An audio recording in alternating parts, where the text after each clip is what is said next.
이제 새해가 밝았습니다. 새해엔 정말 원하시는 일을 다 이루시고 새해 복 많이 받으시기 바랍니다. 오늘은 2021년은 과연 부동산 전망이 어떻게 될 것인가, 이거에 대해서 이제 간단하게 살펴보도록 할 텐데요. 신문 기사를 보니까 요즘에 파이어족이라는 게 상당히 각광받는 그 이름으로 계속 나오더라고요. 그것은 이제 20, 30대가 빨리 이제 은퇴를 준비하고 빨리 자금을 모아서 은퇴를 준비해서 나중에 세대는 은퇴 자금으로 가지고 이제 편하게 좀 지내면서 논다라는 뜻의 파이어족이라고 하는데, 몇 년 전만 해도 막 욜로족 해서 이제 뭐 현실을 즐기고 나중을 위해서 뭐를 하고 막 이런 것들이 있었는데, 지금은 워낙 경기가 이상하리만큼 참 생각했던 대로 가지 않기 때문에 현재 자금을 계속해서 많이 축적을 해서, 그래서 자금의 축적 수단으로 주식 또는 뭐 비트코인이라든지 아니면 뭐 부동산 같은 거에 투자를 하는, 그래서 젊은 사람들이 늘어나면서 그 자금을 가지고 최대한 빨리 은퇴를 준비해서 뭐 30, 40대가 지나면 바로 이제 뭐 편한 삶을 살겠다라는 기조가 지금 바뀌어가고 있는 게 현실입니다. 그래서 2021년에는 과연 이런 기조를 바탕으로 해서 과연 부동산이 상승을 할 것인지, 또는 뭐 여러 가지 규제책으로 인해서 하락을 할 것인지는 좀 판단을 하셔야 될 시기인 것 같고요. 제가 생각하는 2021년의 부동산 전망은 간단하게 어떤지 살펴보도록 하겠습니다. 첫 번째는 저희가 뽑은 키워드는 유동성의 증가입니다. 유동성이라는 것은 시장에 돈이 많이 흘러다닌다라는 뜻으로 이해를 하시면 좋을 것 같아요.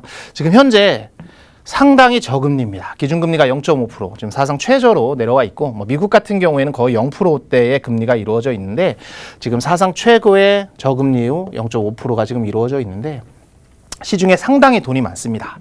그래서 이 모든 거를 평가할 때 M1과 M2 자금이라는 얘기를 하는데, 지금도 모든 지표를 나타내는 지표에서 가장 높은 주수로 M2 자금이 지금 3,100조 가까이 넘어갔고요.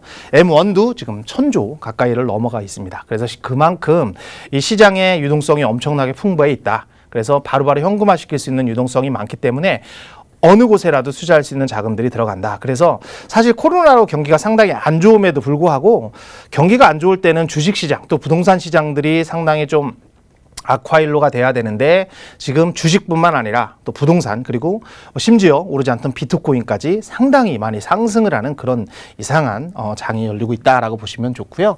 지금 토지보상금이 역대 최저로 지금 계속해서 풀리고 있습니다. 토지보상금이라는 것은 뭐 3기 신도시를 정부에서 뭔가 주관을 하거나 아니면 열차가 되거나 어떤 거를 개발을 할 때 정부에서 이제 그 땅을 가지고 있던 분들한테 주는 보상금인데, 올해만 책정된 것도 거의 50조 가까이가 시중에 풀리기 때문에, 거기에 뭐 재난지원금이라든지 이런 자금까지 풀리면 엄청난 자금들이 풀립니다. 또 하나는 이슈로 떠올릴 수 있는 것은 지금 올해 슈퍼 예산입니다. 작년에 2019년에 상당히 많은 슈퍼 예산이라고 해서 500조를 넘어갔던 슈퍼 예산이 있는데, 내년에는 올해는 거의 58조 정도 가까이 되는 슈퍼 예산이 지금 편성이 되어 있고, 또 추가 경정까지 편성이 되어 있기 때문에 상당히 많은 자금이 지금 풀릴 가능성이 많다. 그래서 경기를 회복하는 데는 상당히 도움이 되겠지만, 그 풀린 자금이 과연 어디로 들어갈지는 상반기에는 가장 많이 지켜볼 이슈가 되지 않을까 싶습니다. 그래서 이 유동성이 증가된다는 것은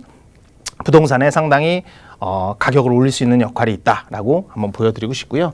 두 번째는, 코로나는 사실 작년에 1년 내내 사실 코로나 때문에 많이 힘들어했습니다. 모든 소상공인부터 시작을 해서 직장인들도 재택근무가 활성화가 됐고, 그리고 많은 분들이 코로나로 어려워했고, 실직도 많이 겪었던 상황이기 때문에, 그리고 코로나로 어떻게 될지 모르는 불확실성으로 인해서 소비 심리가 상당히 위축이 돼 있었는데, 이제 미국부터 유럽 선진국을 시작으로 해서 백신이 계속해서 접종이 이루어지고 있고, 조만간에 백신이 거의 다 완성이 된다면 이제 코로나가 종식이 된다라는 보도가 있기 때문에, 코로나는 올해 안에, 뭐 늦어도 올해 하반기 안에는 종식이 될 것 같은 예감이 듭니다. 그러면 코로나로 인해서 위축된 소비 심리는 갑자기 풀리게 되어 있고, 그래서 경기는 살아나는데, 코로나 때문에 경기 부양책이 상당히 많았고, 그걸 일시에 어떤 회수하는 그런 것들은 하기 힘들기 때문에 소비가 상당히 부활을 할 것이다. 그래서 경기가 많이 좋아진다. 그래서 경기가 좋아지는 것이 과연 어디로 갈 것인지, 이것도 지켜볼 대목인 것 같고요.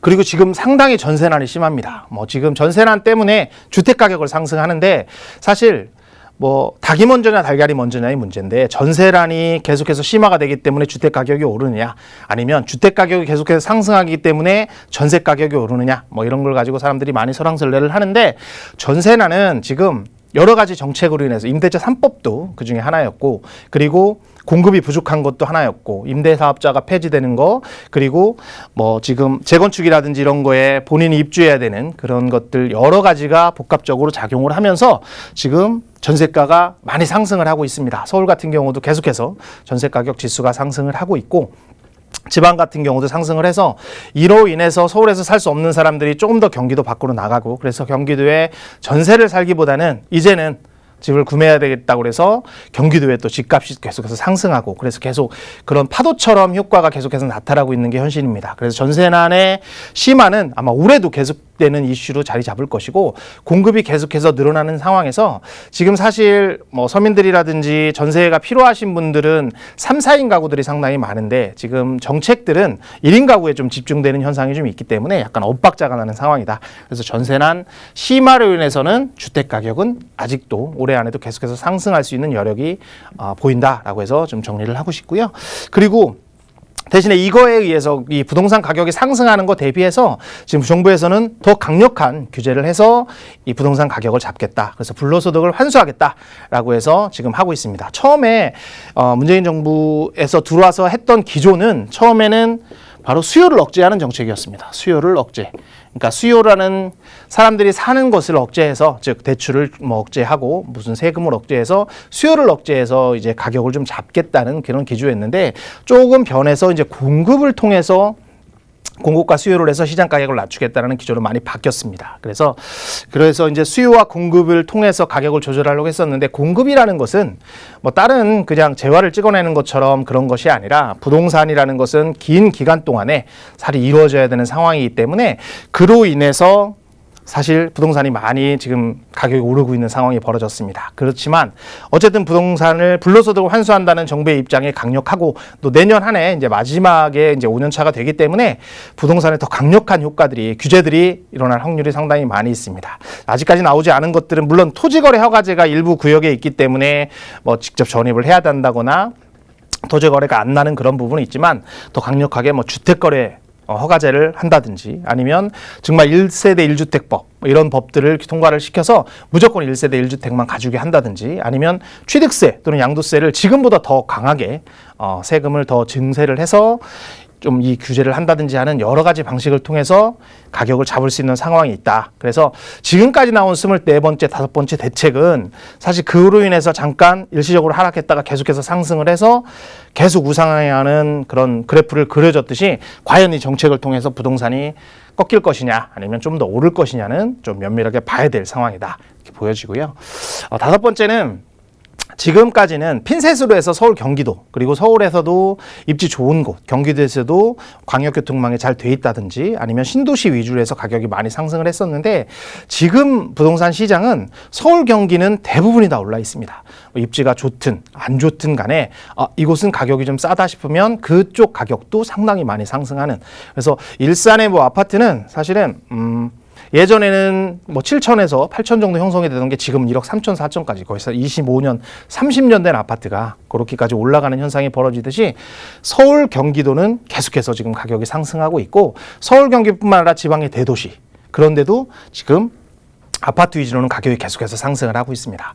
뭐 중심 도시를 일일이 말씀은 드리지 않겠지만 말을 드리는 여러 가지 광역시들 그리고 광역시들 안에서도 핵심 지역들은 아파트 가격이 계속해서 상승을 하고 뭐 키 맞춤을 하고 있는 상황. 그래서 지방도 사실 15억, 20억 시대가 지금은 오기 때문에 오히려 강남이 더 싸 보이는 그래서 강남 쪽으로 똘똘한 한 채로 뭉치는 현상이 지금은 계속해서 순환적으로 벌어지고 있다. 그래서 그쪽도 가격이 많이 해서 지방의 가격의 상승은 물론 거품이라고 얘기하시는 많은 전문가들도 계시는데 제가 보기에는 계속해서 상승을 하고 한 번 상승된 것은 지금 사실 대출을 많이 활용을 하거나 어떤 자본을 어떤 지렛대로 형태로 하는 것으로 하진 않았기 때문에 자기 자본으로 했던 가격은 쉽게 꺾이지 않는 분위기가 형성이 될 가능성이 많습니다. 그래서 이 가격의 상승은 서울에 다시 한번 가격을 많이 올릴 수 있는 그런 분위기가 형성이 될 수도 있다라는 것을 말씀드리고 싶고요. 그리고 이제 과연 이제 공급 대책이 계속 나옵니다. 이제 내년 7월부터 시작을 해서 3기 신도시가 3만 호 정도로 사전 청약을 합니다. 물론 사전 청약을 했다고 해서 더 빨리 입주하거나 그러는 건 아니지만 사전 청약을 통해서 이제 공급을 이제 안정적으로 확보를 해서 그분들은 더 이상은 이제 나는 기다리지 않고 공급 대열에 이제 수요 대열에 끼지 않는 그런 효과가 있기 때문에 그런 얼마나 많은 분들이 청약에 당첨이 돼서 그 수요가 많이 분산되느냐에 따라서 올 하반기에는 가격 변동성이 좀 있다. 그래서 7월부터 시작을 해서 3기 신도시들이 전부 다 좀 이따 3기 신도시를 잠깐 보여드릴 텐데 3기 신도시의 어떤 방향에 따라서 많이 움직일 수 있다라는 그런 부분이 있고요. 그리고 3기 신도시가 말씀드린 대로 사전 분양을 합니다. 3기 신도시는 바로 이것입니다. 3기 신도시를 말씀을 드리면 이 부분이 처음에 고양 창릉 아마 12월 정도에 발표를 할 것 같고요. 부천 대장지구도 마찬가지고 과천 그리고 왕숙, 하남 교산 이렇게 크게 5가지 정도로 3기 신도시가 만들어질 텐데 3기 신도시를 통해서 사전 분양이 이루어지면 많은 원하시는 분들, 내 아파트를 원하시는 분들이 사전 청약에 당첨이 되면 그분들은 수요에서 대열을 빠지기 때문에 과연 경쟁률이 줄어져서 가격이 떨어지는 현상이 일시적으로 나타날 수 있지 않을까 싶어서 3기 신도시의 청약은 무주택 분들이라면 한 번 더 도전해 볼 필요가 있다. 이렇게 보여지고 있고요.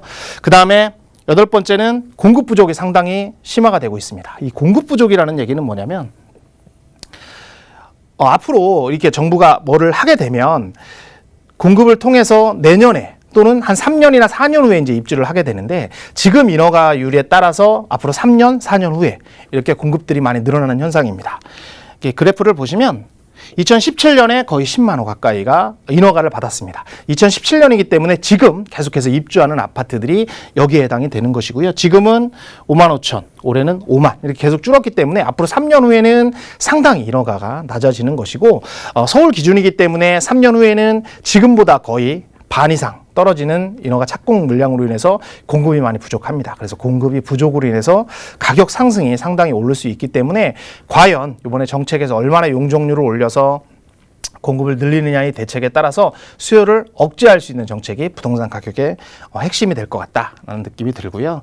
그리고 마지막에는 올해부터 바뀌는 규제들이 상당히 많습니다. 제가 지난주에 간단히 말씀을 드렸었는데 장기보유 특별공제가 올해는 95%로 이제 곱하기지고요. 그다음에 전월세 신고제가 드디어 6월에는 시작을 합니다. 그리고 마지막으로는 양도세가 6월 달에는 상당히 많이 바뀝니다. 6월 전에 파는 분들은 지금 현재 중과되는 게 10에서 20%지만 6월 1일 이후에는 20에서 30%, 또 1년 전에 하시면 지금은 40%지만 70%로 올라간다든지 그래서 양도세가 상당히 많은 부분 바뀌기 때문에 다주택자 분들이시고 1년이 안 되거나 2년이 안 되신 분들은 6월 1일 전에 매도를 하시는 것도 깊게 고민을 하셔야 될 듯이 상당히 많이 규제가 바뀝니다. 그래서 규제가 계속해서 변화되는 상황이 있기 때문에 이 규제의 변경은 면밀하게 검토를 해줄 필요가 있고요. 마지막으로 그럼 과연 어디에 투자를 하면 좋을지를 간단하게 살펴보도록 하겠습니다. 이런 어려운 시점에 있어서는 자기 자본을 가지고 그냥 예금으로 하는 것은 사실 워낙 시중에 돈이 많기 때문에 조금 안 좋은 방법이라고 생각이 되고요. 주식이 됐든 부동산이 됐든 비트코인은 사실 변동성이 많기 때문에 조금 리스크가 있지만 주식도 잘 아시는 분들은 주식을 하지만 제일 안전한 부동산 자산으로 한 번 더 고민을 해서 투자를 하시는 것도 좋은데 모든 곳이 아니라 여러 군데 중에 이곳들을 한번 짚어볼 필요가 있다 해서 말씀을 드리고 싶고요. 3기 신도시, 좀 전에 말씀드린 3기 신도시의 사전 청약을 한번 무주택 분들이라면 한번 도전을 해보시고요. 두 번째는 역사가 들어오는 것입니다. 교통의 혁명이라고 불리는 GTX A와 B와 C 노선이 있습니다.